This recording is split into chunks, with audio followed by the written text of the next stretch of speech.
Good evening, and welcome to the Michigan City Redevelopment Commission meeting for Monday, December 13th. Sorry we're a little bit late. I'd like to call this meeting to order. Do a quick roll call. Angie Nelson-Deitch. Present. Ken Barron. Here. John Hendricks. Here. Michael Mack. Michael's unable to attend this evening. Chris Chatfield is here. We do have a quorum. And Tom Domkowski, you're here as well. Tom? Yes, present. Thank you. All right. So we do have a quorum. Next on the agenda, the approval of the minutes, 11/15/21. And I think we can do it at the same time, the executive session, 11/15/21, regular hybrid meeting. We can do both of those at the same time, please. Move we approve as written. Second. Any corrections, deletions, or additions? Hearing none. Go through a roll call. Angie Nelson-Deitch. Aye. Ken Barron. Aye. John Hendricks. Aye. Chris Chatfield. Aye. Motion passes to approve the minutes of the executive session and the regular hybrid meeting. Approval of claims, December 13th, 2021. Skylar York, please. These are the claims for December 13th, 2021. In November of 2021, we had payroll for CDBG reimbursables. We had staff and commissioners. Out of our operating fund, we had the Great American Financial for November 2021 copier fees. We had Saranac Law Offices for monthly retainer. September 2021, Dunes office equipment for office furniture. Out of the North TIF Fund, we had August MAC for Station Block Redevelopment Plan, 2/8/21 through 9/19/21. August MAC 2021 investigations of the Begley Concord site. August MAC for the Station Block Redevelopment Plan, 9/20/21 through 10/17/21. And we had August MAC for 2021 investigations of the Begley Concord site. We have Barnes Thornburg for Station Block RFP for a period ending in 10/31/21. Butler Fairman Seifert for Singing Sands Trail Phase 2 right-of-way pay. City of Michigan City for reimbursement of wire lease in 2019 refunded Lafayette Barker bond.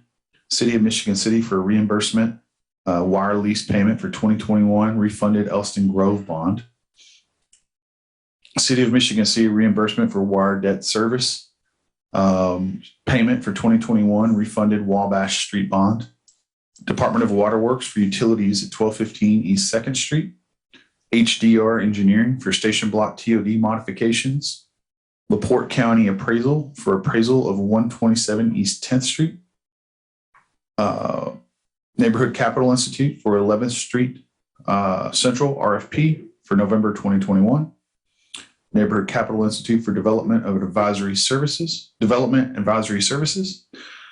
NIPSCO Utilities at 1215 East 2nd Street.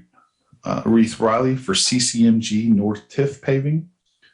Saranac Law Offices for legal services in the North TIF November of 2021. Stager Hardware for fourth installment purchase parcel. Wallach, Summers, and Haas for legal services on 8th Street. Wallach, Summers, and Haas for legal services at 1215 East 2nd Street. Wallach, Summers, and Haas for legal services at Transit Center. Wallach, Summers, and Haas for legal services on 8th Street TRG project. Wallach, Summers, and Haas for legal services You Are Beautiful site. Wallach, Summers, and Haas for legal services on Pine Street, and Wallach, Summers, and Haas for services. In the South TIF Fund, we had the City of Michigan City reimbursement of wire lease payment for 2018 Ohio Street bond. City of Michigan City reimbursement for wire lease payment for 2019 double track bond. City of Michigan City reimbursement for wire debt services payment for 2015 refunded 400 North bond. A DLZ for the South TIF connectivity improvements for 10/9/21 through 11/5/21. Haas and Associates for South TIF connectivity improvements 10/18/21 to 11/14/21, and Reith Riley for CCMG South TIF paving. We also had 2019 refunded Lafayette Barker bond, U.S. Bank for administration fees from 11/1/21 to 10/31/22. Sorry. And then we had 2019 double track bond. We had U.S. Bank administrative fees 11/1/21 through 10/31/22. That was a lot.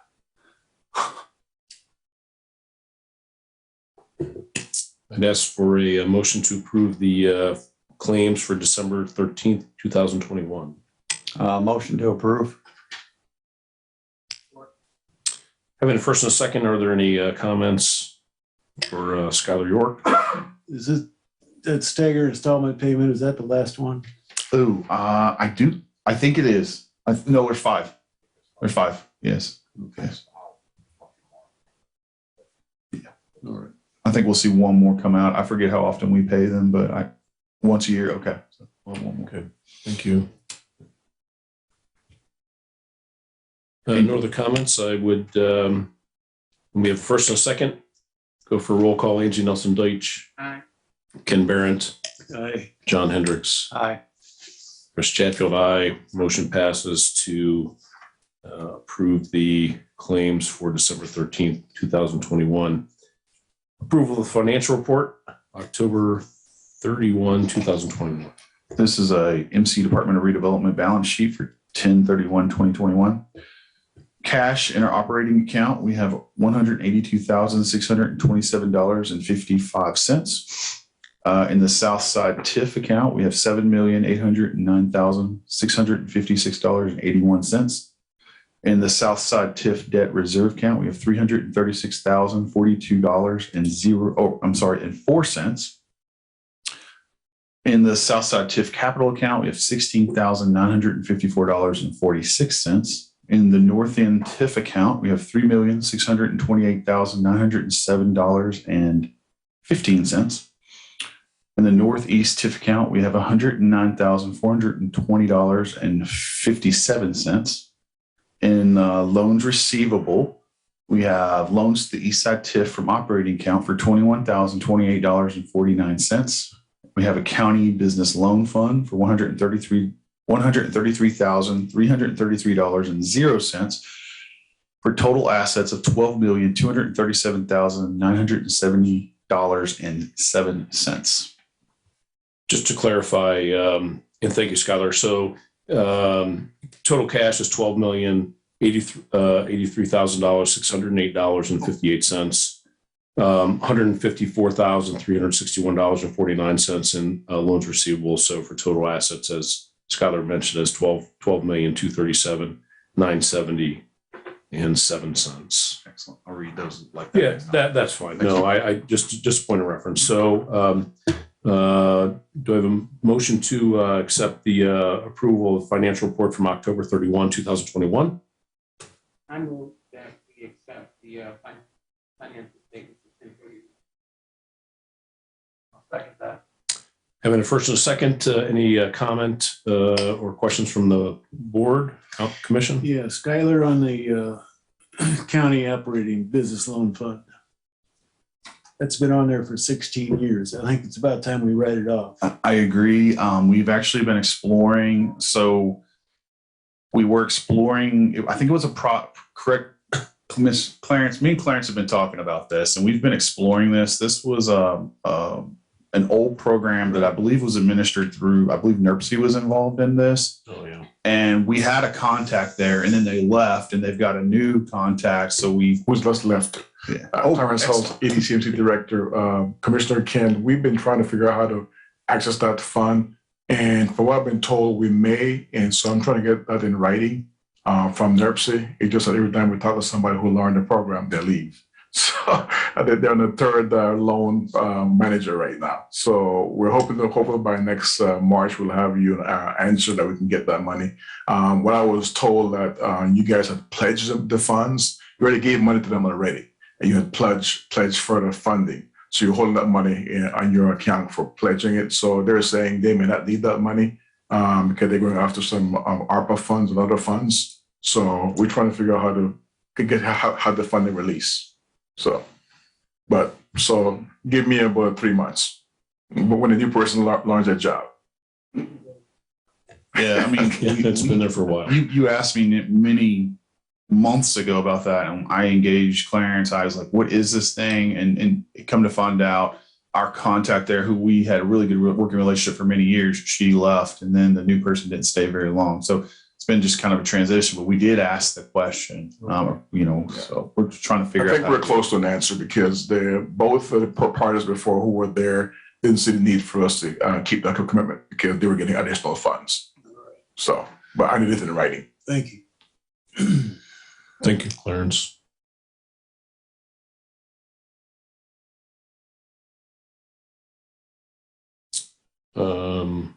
Having a first and a second, and any additional discussion?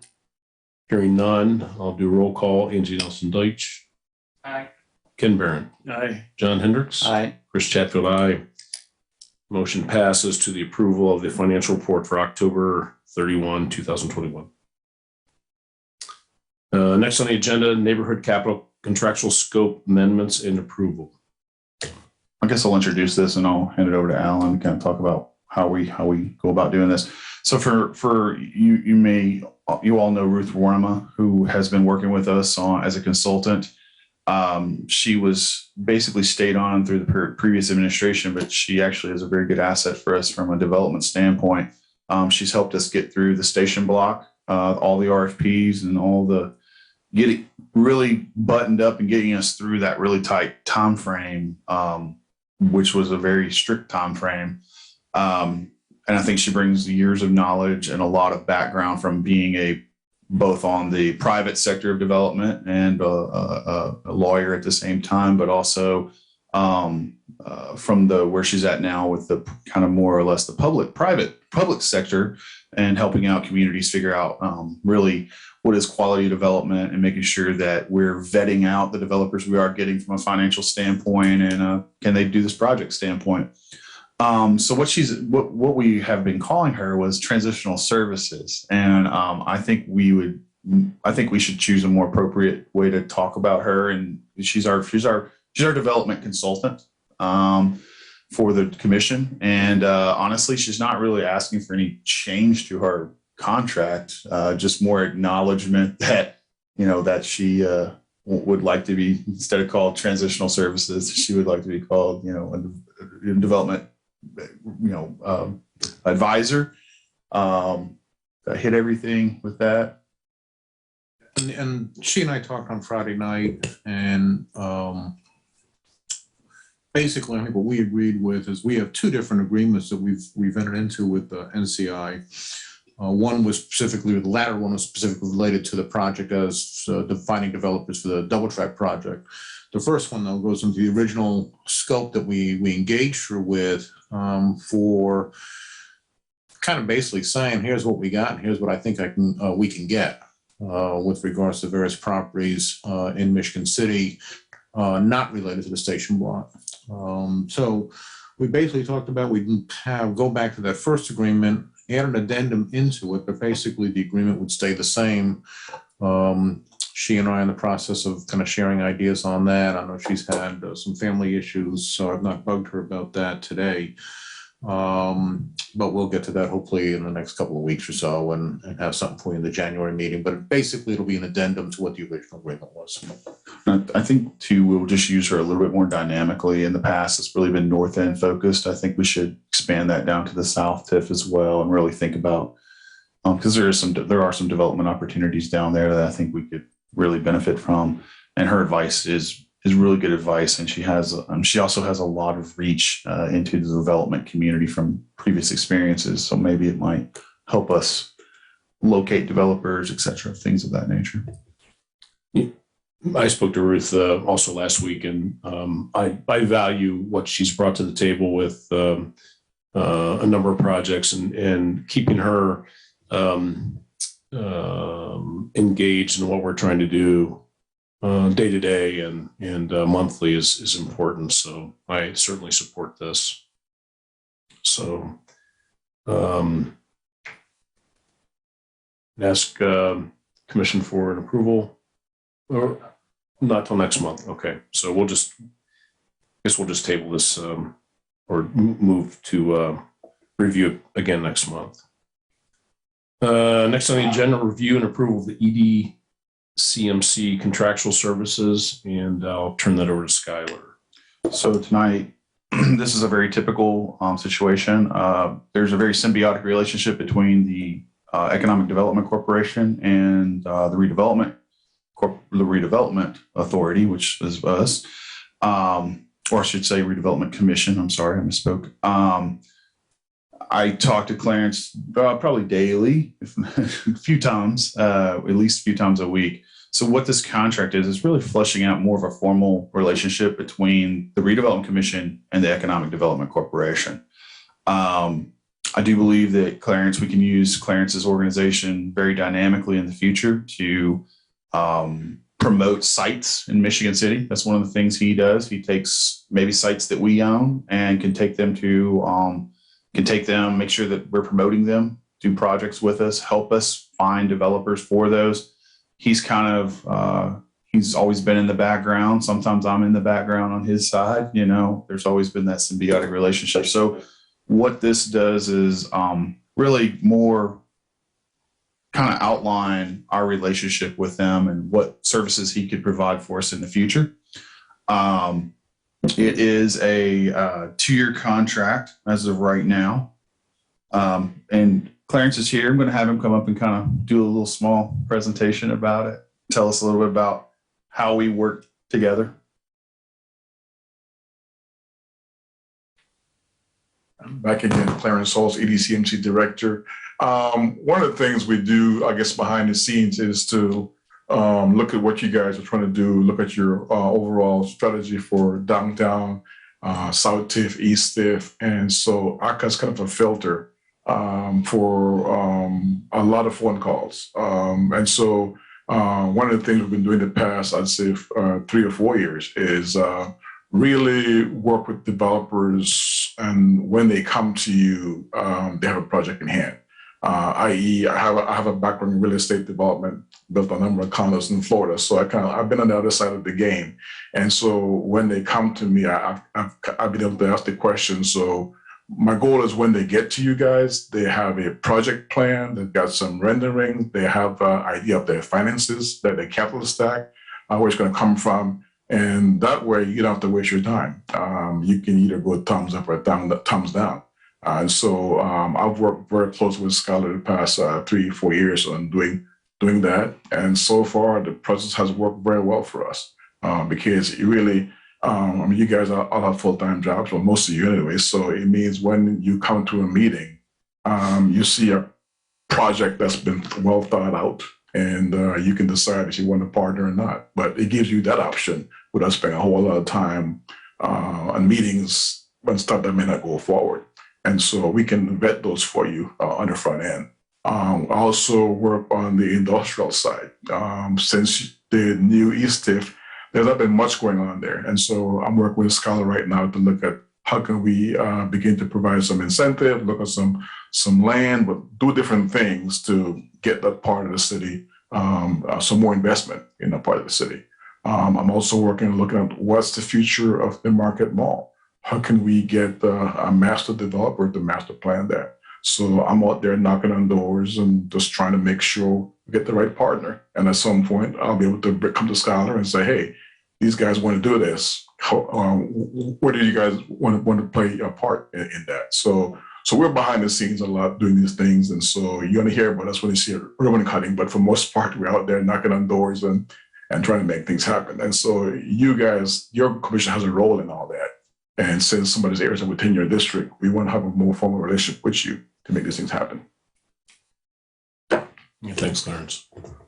So the contract right now is it's a 2-year contract, and it's a biannual payment, and the total pay for 1 year is $75,000 with $37,500 biannually. So pay twice a year.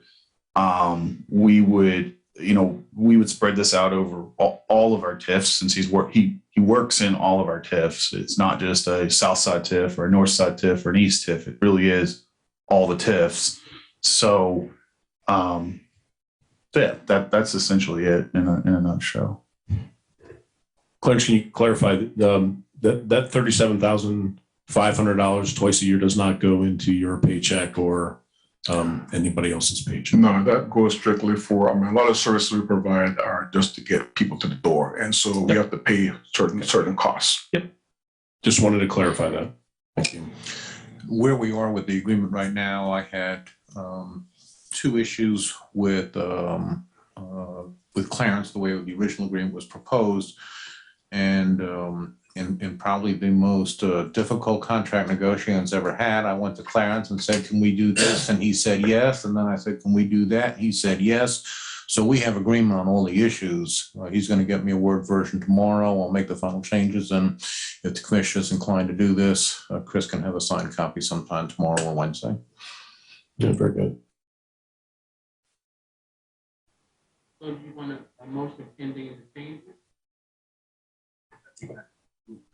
Okay, so I move Based upon that those changes, yes. we approve the agreement pending those changes that were discussed.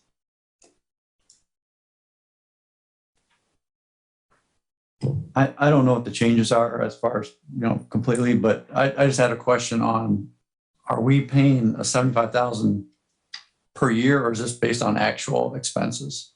Are we up per to year. 75,000? Yeah, we have to make obligations ahead of time. So, so a lot of times, like I'm planning on stuff like for next year, next 6 months. So a lot of times, if I make an agreement in the private sector, I got to have funding to back it up. Right. Yeah. I might also add that part of this agreement, he would come to the Redevelopment Commission once a year, and we would go through like an annual report to some extent. So you won't just be you won't see him. Obviously, you're going to see him probably plenty of times, but there'll be an annual report to you guys about what essentially what you did with it. Okay. I second it. Having a first and a second, any other additional comments from the commission? Hearing none, we go for a roll call. Angie Nelson Deutsch. Aye. Ken Barrett. Aye. John Hendricks. Aye. Chris Chatfield. Aye. Motion passes on the approval of the EDCMC contractual services. Thank you, Clarence. Appreciate it. And I just have to say that we've a number of the commissioners have worked very closely with Clarence on a couple of projects recently, and Clarence sometimes stays kind of to the sidelines. He does a great job in social media and really shouting out the message. But I can tell you that in these meetings that I've been involved in, there's a widespread respect for what Clarence does, not just on the commissioner side, in the city side, but the people that he's bringing us in front of. They respect what he's doing. He's gotten national, international accolades for what he's done. So we really look forward to the next long period of time. Thank you, Clarence.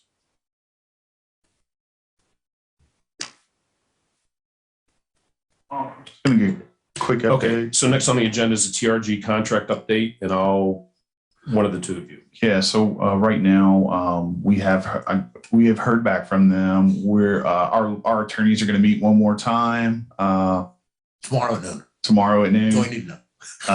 And We've just shared try to. ideas. They've shared. I forget where we were. They got back a revision to us, I think, from our last meeting. We then turned around and gave them revisions back, and their response to that was say, "Can we talk?" So we're talking tomorrow at noon. Very good. I think that'll be that. This is a project in motion, so more to come. Thank you. Next is August MAC changes or change orders and approval, and I'll turn that over to Attorney Cernick, please. I sent you two change orders back on November 22nd. What has happened? These are both down to Station Block. And have to do the Station Block agreement with August MAC providing, and a lot of that has occurred, or these two instances have occurred, where we knew something was going to happen. We didn't know whether maybe it wasn't as bad as what we anticipated, or whether it was worse than what we anticipated and therefore had to do something about it. And I guess on one of them, it was actually the most optimistic viewpoint, is that we would get down there and find out we didn't need to do anything. Well, then we get into it. So what ends up happening then is, because August Mac is already here, they discovered, for example, in the underground storage tanks, which I think is the $50,000 one, we had originally been told by IDEM that the underground storage tank had been closed in place, which in the 1970s was meant that we didn't have to do anything with it. And so therefore it was, we could just stay there, or we could just remove it, but we didn't have to take any kind of special precautions. Well, then we subsequently found out that IDEM was wrong in that report, and that, in fact, it hadn't been closed in place. But at that point, too, we didn't know whether it had any hazardous material in it or not. And we would not know that until we actually got down there. Turns out it did have hazardous material. It therefore had to be disposed of, well, first of all removed and then subsequently disposed of through a specialized mean in accordance with IDEM regulations.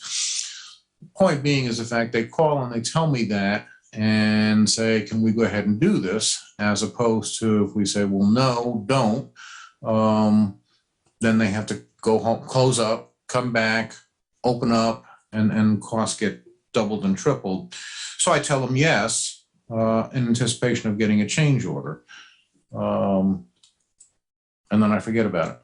So the change order didn't come, and then we get to a point of where Debbie is paying these August Mac claims, and we approved the claim with my approval, because I knew we'd done this, and so we end up being about $5,000 in the hole on this contract. And because the State Board of Accounts doesn't like that, and because the only notation is per A. Saranac, we need to approve this. That's one of them. And then the same situation on the other one for I think for $12,000.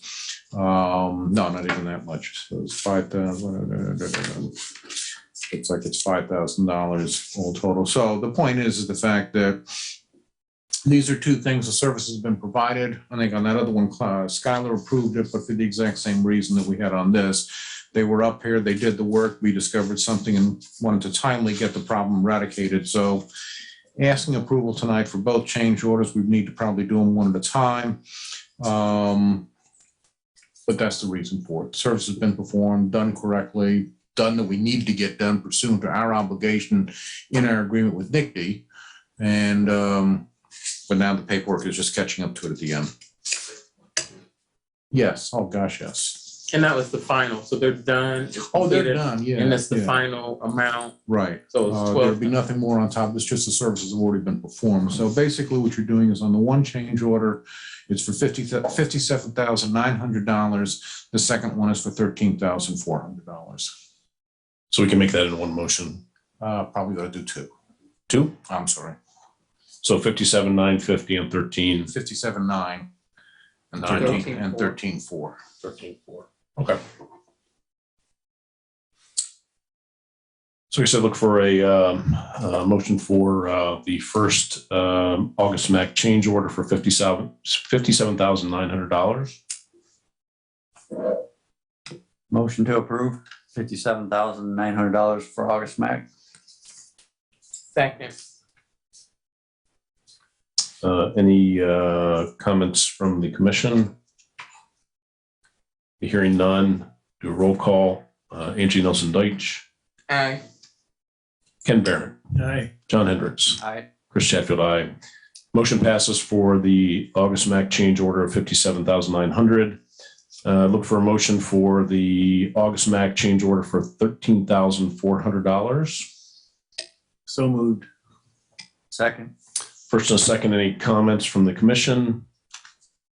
Okay, hearing none, I would go down the roll call. Angie Nelson Deitch, Aye. Ken Barrett, Aye. John Hendricks, Aye. Chris Chatfield, aye. Motion passes for $13,400 for the August MAC change order. Thank you. Thank you. Next on the agenda is the declaratory resolution East Side TIF expansion. Yes, I can talk a little bit about that. We were going to have a declaratory resolution for, you may recall, we annexed a large chunk of land, I believe 2 years ago now, maybe a year ago. It was in the 20 corridor and 35 corridor, about 430 acres of land out there.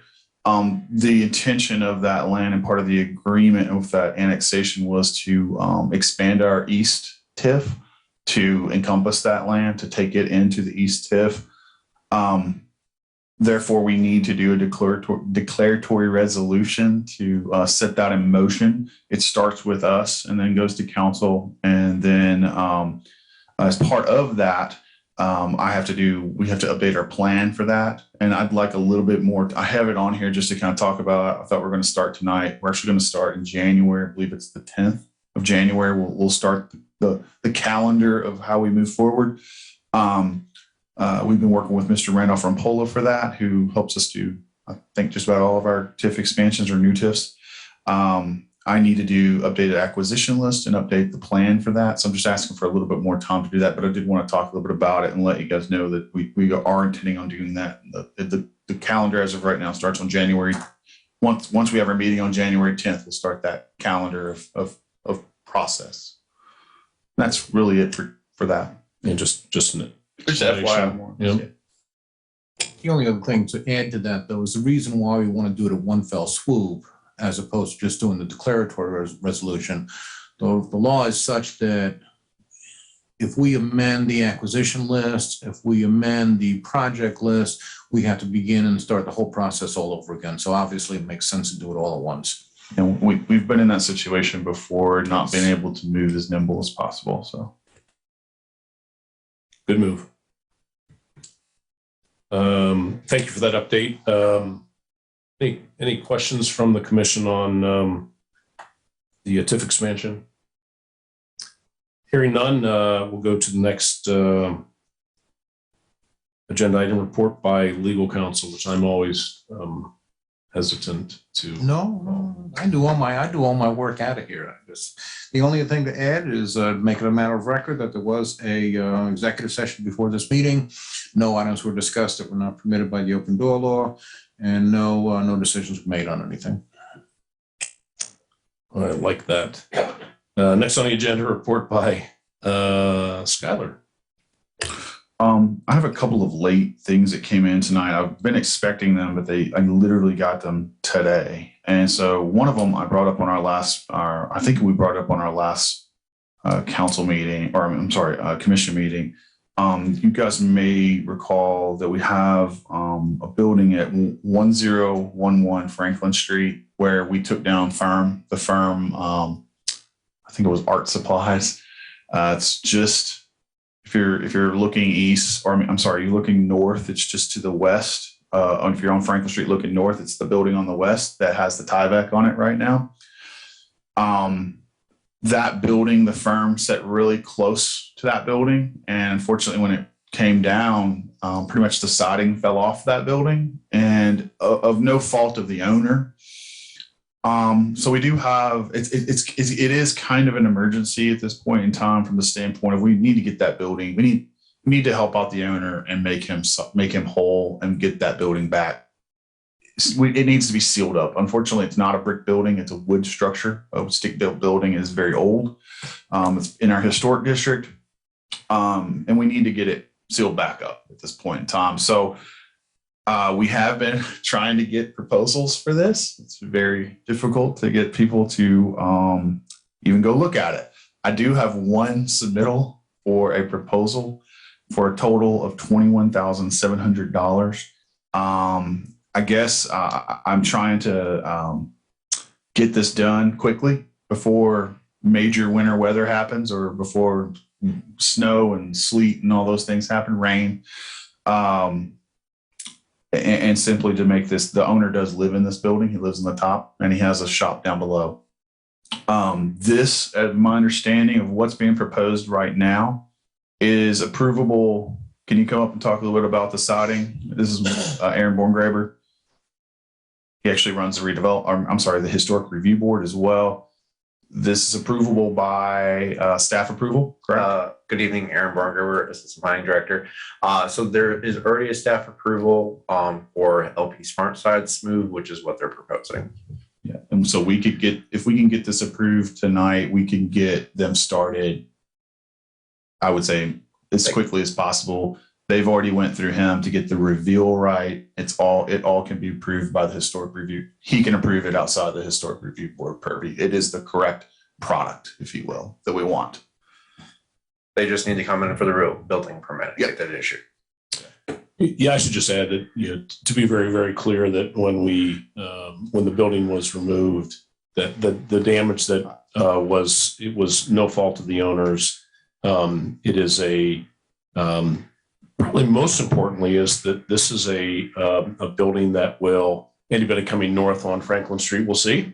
Yeah. And there is a substantial need for us to make sure that this is whole. And so I believe it's in our purview to make sure that we make this right for him. And I think the owner's been amenable, and he's actually worked very, very hard to find trying to find the lowest bidder, but he's had trouble getting contractors, as a lot of folks have. So I'm really in support of this. I think that we need to make sure this gets taken care of and moved forward I might as add quickly as too, possible. it's no fault of the demolition contractor either. He didn't touch the building. He literally just pulled the wall down. And unfortunately, that gap of however long that other building had been there, 100 years, 80 years, I don't know, has probably not seen the light of day in that long. And it literally fell apart. So, or wasn't there. Yeah. So Wouldn't Nicky have some responsibility for this? So, I mean, they bought the building, that's their demo, it's their lot. they didn't affect his building though. They did, like, literally pulled it off and it fell. Well, I know, but I mean, if they wouldn't have taken that building down, nothing would have happened. Yeah, but I mean, they stayed on their property. Nothing fell on his property, things of that nature. I mean, if the city wasn't here though, who would they be going after? I do not know the answer to that. I can tell you when we demoed a building and our chimney fell through someone else's building, then we were liable for it. There was no, they tore the building down. It literally fell apart. This is under our max for a facade grant anyway, isn't it? It is. It is. Our max is up to 30,000. I know this is outside the kind of a little bit of a different situation. But I do think it really is a dire situation that we need to get it sealed up for him before winter happens. Yeah, we need to make it right. And in my opinion, it's now a facade. So it is now the facade that you see. So I told the owner that we would try to get this handled as quickly as possible for the winter, and just try to make him whole. So I'm trying to, I'm kind of jumping over some of the process, but we do know that this is approvable, and honestly, it's a facade now. So How much is it? 21? $21,700, and give me 1 second. The contractor is Buckland Exteriors, and they are a local contractor. They're out of Michigan City, and they are a local contractor. And they are putting on everything that we asked them to do. Yeah, Aaron's worked very hard with the owner to make sure that we could get something completed this evening. So. And just for reference, they are also removing the asbestos at the top. So the entire elevation will be LP Smart Side. They're going to remove it or just They're going to remove it. That's required. Okay. All right. That being said, I would actually ask for a motion for the $21,700 work on the 1011 Franklin Street building. Second. Having a first and a second, any additional comments from the commission? Hearing none, I'll go down the roll call. Angie Nelson Deutsch. Aye. Ken Barron. Aye. John Hendricks. Nay. Chris Chatfield. Aye. Motion passes. One more small item tonight. Thank you, Aaron. Oh, thank you, Aaron. Yeah, thank you. One more small item tonight. We do have a professional services proposal to completely remove or abate the boiler at 1215 East US Highway 12. You may recall we're working on a project there with the Burnham. We just announced that. This contract is for $15,000. That is a complete removal of asbestos and abatement of there's a huge boiler in the bottom.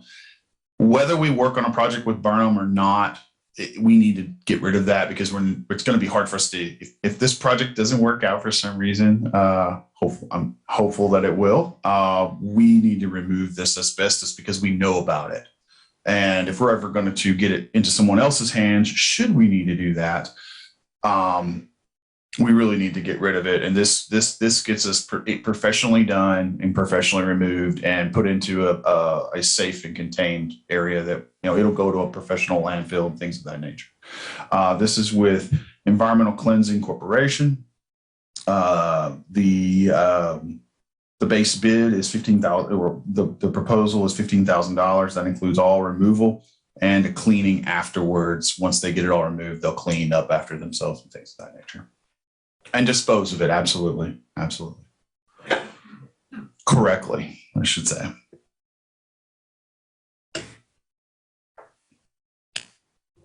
How much was that? $15,000. And I do believe they can get it done probably in the next, I'd say in the next month or so. It could probably be removed. Yeah, I think they have a 14-day. They need to notify IDEM and prior to 14 days prior to doing the work. So I'd ask for motion for the contract of $15,000 for ECC.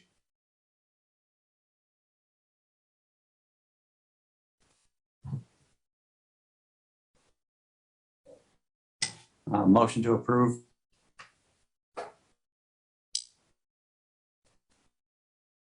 Support. First and a second. Any additional commentary? Explain that one more time? Yeah. So the commentary would be this: is that so in a conventional commercial transaction, if there's a purchase price, the purchaser goes in and does their due diligence, and they find out that the purchase price is $300,000, and they find out there's some remediation or something that has to be done on the property. They're going to reduce their purchase price. So in this situation, I believe that, essentially it's in our building. We purchased it 4 years ago or whatever the timeline was. If we would decide that we were going to sell this building because this transaction doesn't go through, the purchaser is going to look at us and say, we need to either give them dispensation of $15,000 so they can do the work, or we have to clean it up. So one way or the other, it's in our court. So just the way I look at it. And No, that was good. okay, does that make sense? Yeah, I All was right. kind of still on the other thing. Okay. Thank you. It was actually just removal of asbestos. I asked them to basically remove the whole thing. It needs to all be removed. And it's in the basement, and the basement is going to be a place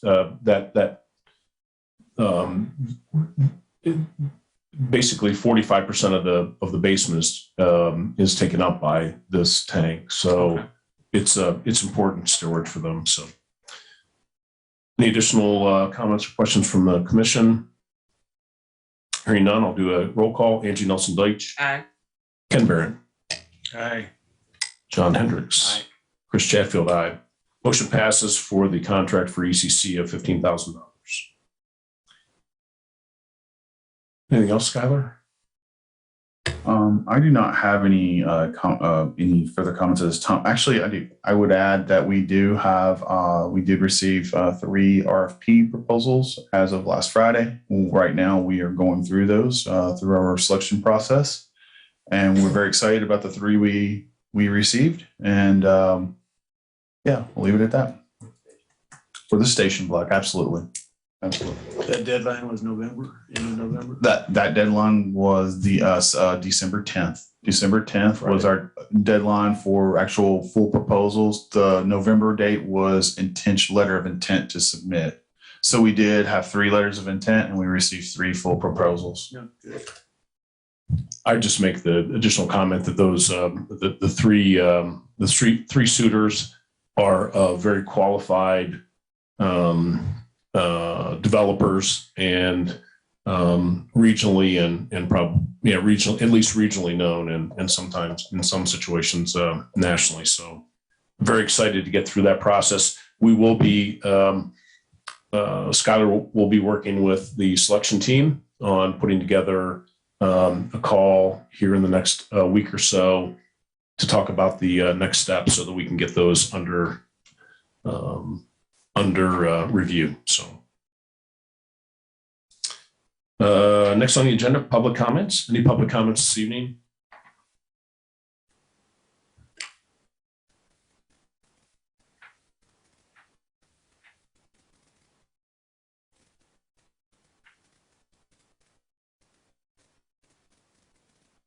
It doesn't appear to be. Paul, sorry.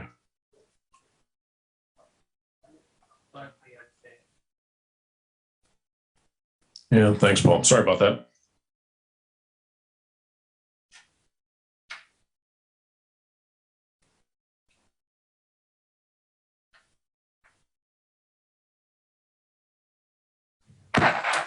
Good evening, Commission. Paul Przybolinsky, Councilman, 2nd Ward, longtime resident. Matter of fact, my entire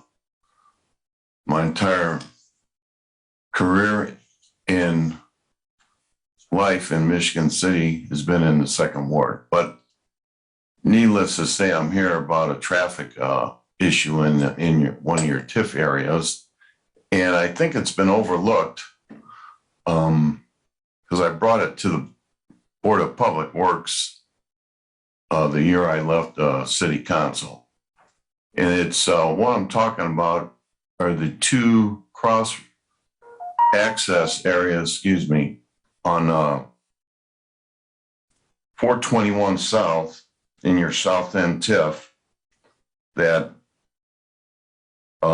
intersect 421 and cross over into the shopping area. There is, for whatever reason, the state omitted. So, Paul, could you a little bit more? 421 and what? Excuse me. Yeah. I'm sorry. I'm sorry. It's your brother.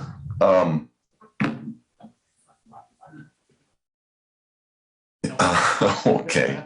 So, Larkspur Lane, and I don't even know if this road has a name now. The egress and ingress on that goes into the Myers shopping area and into Aldi's. There are no established turning lanes there at either one. And today, I was in that area and I was almost so people were trying to make the left-hand turn. All the cross traffic has left and waiting on each other to turn. But when you have a lot of traffic in there, it can be hazardous. And I was wondering if you guys would look into participating with the state or contact somebody about upgrading these intersections. I think that it's a worthwhile project. And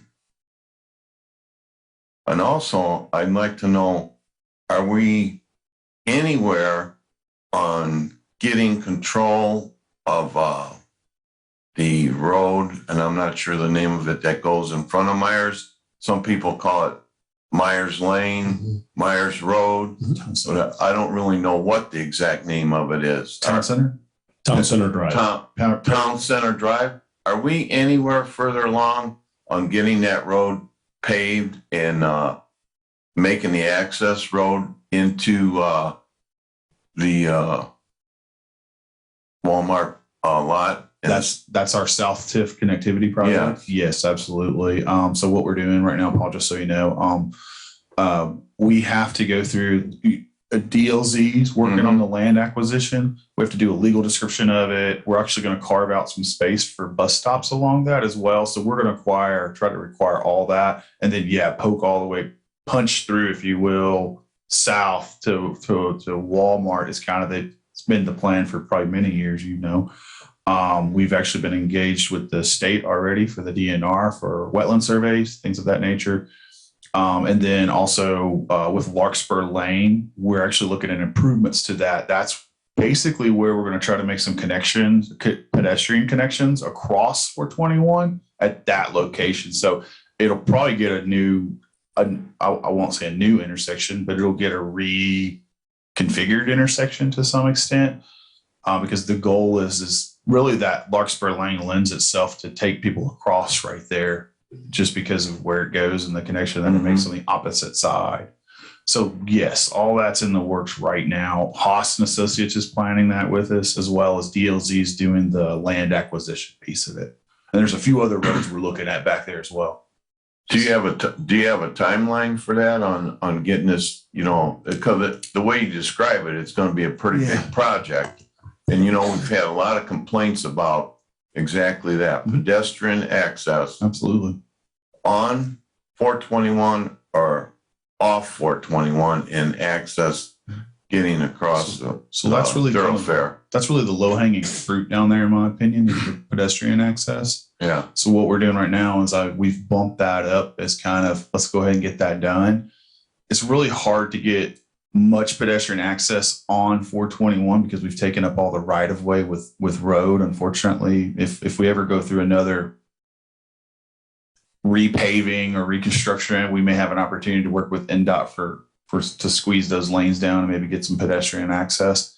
But right now, what we're looking at is how can we use the side streets, Town Center Drive, et cetera, and really connect on the side streets, but yet still bring people across 421 in a safe manner. I think that's the only option you really have is to connect on that Town Center Road and to get across. But at least that way, because I do know that Larkspur connects into that neighborhood and people could access the shopping area and even make it down from the apartment complexes if they wanted to cross there. That's the other, I was just about to say that. The other thing we're looking at is on that backside on Larkspur and on, I want to say West Wind, is it? The next I think so. Finishing the sidewalks. There's a lot of missing sidewalks. Right. Basically just making those paths and then taking people to a central location and funneling them across at a safe intersection, which is Larkspur. Okay. Thank you very much. Thanks, Paul. I will say too, I think that the surveys have started down there, just so you guys know. I know we don't have Haas on. Surveys have started. It is a big project, so bear with us, but we are going to try to knock out we have talked to them about knocking out some of the low hanging fruit down there, which are pedestrian crossings. We've already met with the state on taking people across and getting that intersection, which we have to get a permit for that. So we are, I would say, moving forward with those improvements. Any additional public comment this evening? Hearing none, I would go to commissioner comments. I'll start with Tom Domkowski, please. Tom, you sit down there and you're very stoic and very patient. Okay, I like that. I'll take that one home.